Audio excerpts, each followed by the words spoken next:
Hey, it's Mixi from Stitched Up Heart, and you're tuned in to The Pit.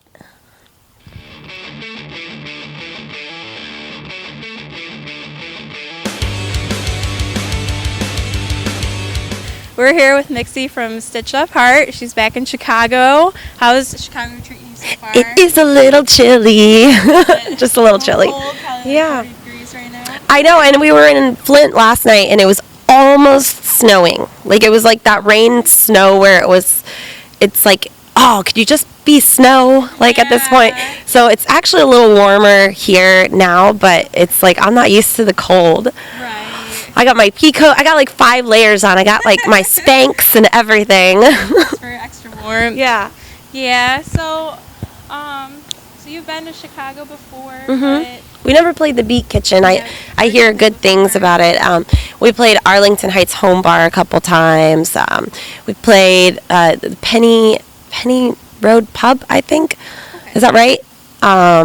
A while back. That was where we started out in Chicago, and a couple other venues. We're pretty much a different venue every time. Okay. Yeah. All right. And then something I want to ask right off the bat, because Damien told me you guys give a portion of your proceeds Kittens. to the kittens. Yeah. I'm a big cat lady. Aw, yay, cat So ladies I'm gonna ask you unite. about I got that. my cat with me, actually. She probably used have this some pea coat too. as a blanket or something That's to, so yeah, sweet. her bed for like 2 months while I was home, and I didn't realize it until I brought the pea coat, and I'm like lint rolling and everything. So yeah, I used to foster bottle babies and kittens and stuff like that when I was home.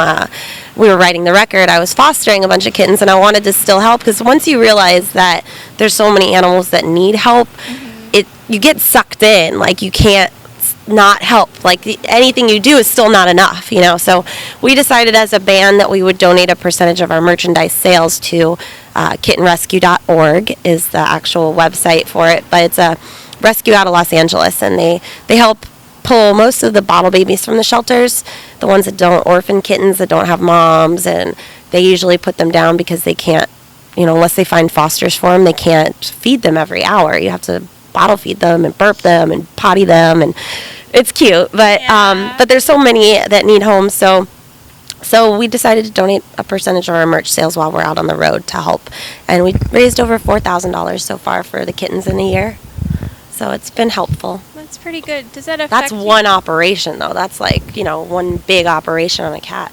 Right. So that'll give like one kitten at least a chance. Yeah, I mean, like, if you have like a major surgery or something, or like a bunch of vaccines, or, you know, neutering, spaying, and all that stuff. Okay. Food. What made you want to do that too? You were bottle feeding them. Why did you want to give part of your merchandise proceeds? And like, how do you guys? How did it start? Yeah.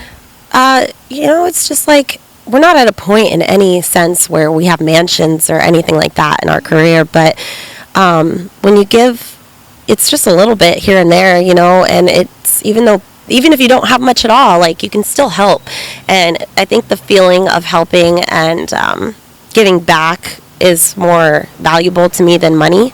So I wouldn't be in the music industry if I wanted to make some money. Right. But yeah, I don't know. I just feel like, what are we going to do with this? We have this outlet that we could help and get the word out to all these places. Like, tomorrow we're going to an animal shelter with the radio station and get the word out, try to get raising funds for the animals there. So we did Canine for Veterans like a couple days ago. We did an acoustic performance. They raised a couple $100 for that, and it's like they train the canines to help veterans that have like PTSD, or if they have nightmares, and they come and they, like, you know, like, snuggle them, yeah, and they train them and to let them know when they're feeling bad. Right. So I don't know, I think that like I said, it's more valuable to me to try to do something to help the world than just be like, take all the time. Yeah, I feel the same way. I volunteer at my local shelter. I take Oh, pictures of good cats. you. Aw, I that's hope it cute. helps them find home. We'll show kitty pictures later. I can show you now my cat. We could talk about cats like all day. real quick. I have an Instagram account for my cats. Oh. Freedom and Liberty. This is freedom. Lots of cat stuff on here. Yeah. Here's. Oh my God! You got a little white fluffy one. Here's my white fluffy one is I got 2 white fluffy ones. Oh, they're so cute. I just got that little boy. I had a black one that looked just like yours. Yeah, I love the black cats. Me I like too. all the cats though. So I mean. Yeah, all the animals. We actually, the way this whole thing started is my aunt lives in Seattle, and we tour through there, and we always stay at her house. And one time she had 3 little kittens in her bathroom as she was fostering, and I was just like, wait, you could just borrow the kittens, like you just borrow them, and then I was sold. So you get to spend time with them when they're babies. Yeah, Always have baby cats around. The hardest part though is giving them to somebody else. So, but you just have to make sure that the home is good, and I always like keep tabs on how they're doing, like so it's Yeah. Okay, so get back to the music stuff. How's the tour going so far? It's been awesome. Icon for Hire is who we're out with right now, and I've actually been a really big fan of the band for a while. And it's funny because some of the guys in the band didn't know the name of the band and put 2 and 2 together, but we play their music all the time. And like our merch girl is like, every time the song would come on, that's the Icon for Hire song, she'd always be like, who is this? I really like this song. And I tell her, Icon for Hire, Icon for Hire. Every time then we got the tour, she's like, who's Icon for Hire? I'm like, it's the songs that you like, that you always ask me about. And then finally when we played the first show together, she's like, I know these songs. And I'm like, I told you, I play it all the time. Me and the drummer. So it's been really cool. It's like a good combination, and everybody's like super positive energy. So it's been fun. Do you guys do some collaborations with them then? We haven't even talked about it yet, but I don't know, maybe. Think about doing that? Usually the last show of tour is like one that you kind of throw an extra something in there, but I don't know. We never really discussed it. Who knows? We'll see. So you had a new album come out this year, and I know one of the tracks, Monster. Can you tell me what that's about and where the inspiration came for that? Monster was the very first song that we wrote for Never Alone. That came out in June, and it was, our first song with the label, our first song with management, and like being a professional band, so we were all excited. And I think I had a lot of Monster energy drinks that day. Something like came out of me that was like this beast mode, and I'm like, ah!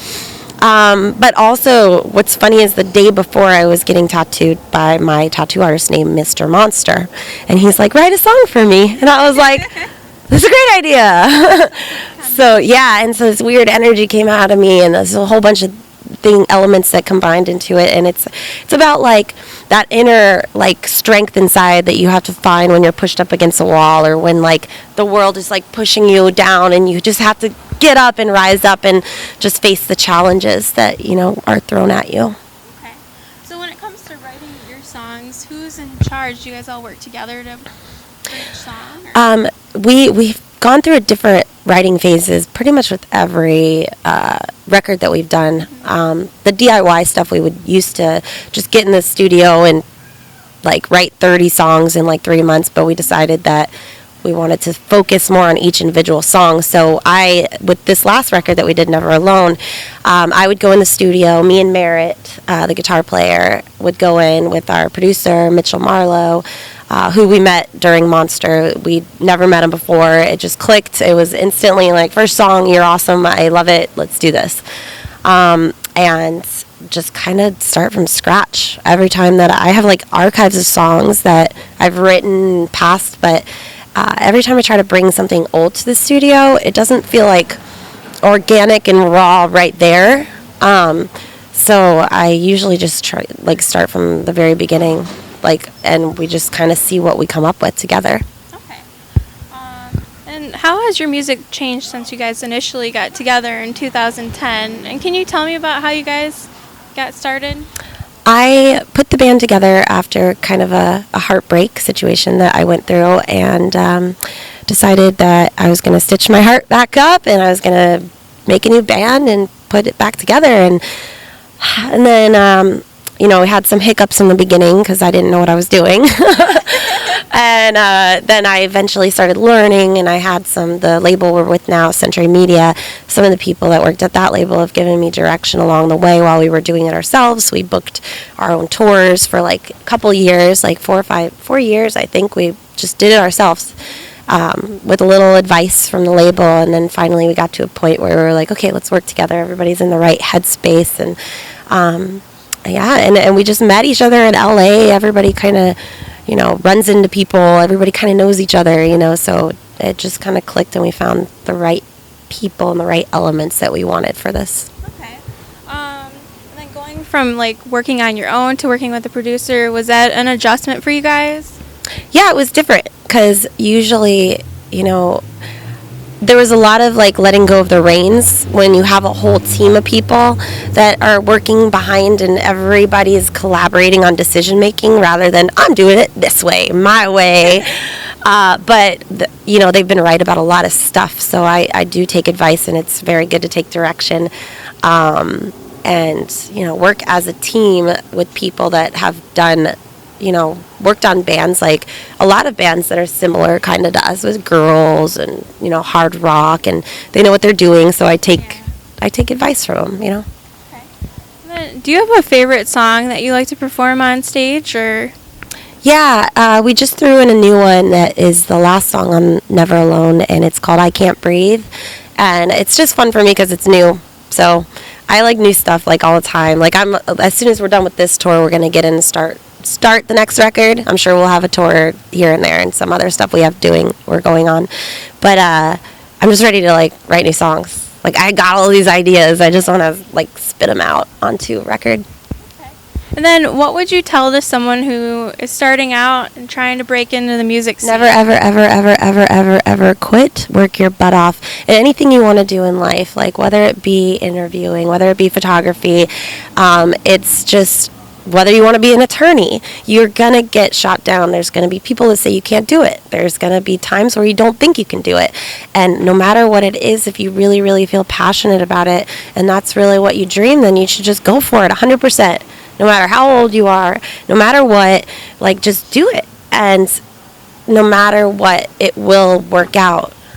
I kind of take the Oompa Loompa from Charlie and the Chocolate Factory, like as an example, like who'd have thought that guy was like, I'm gonna be an actor? Right. No, you're not. And then you get that gig, and it's like, it works out. So, don't quit ever. I've tried. It doesn't work. Yeah. I can't quit. I've tried. So. All right. Thank you, Mixi. Thanks for talking with us today at the Pit Sports and Entertainment. We're looking forward to your show. Have fun, and we'll have fun too. We'll show some kitty pictures now. Yeah.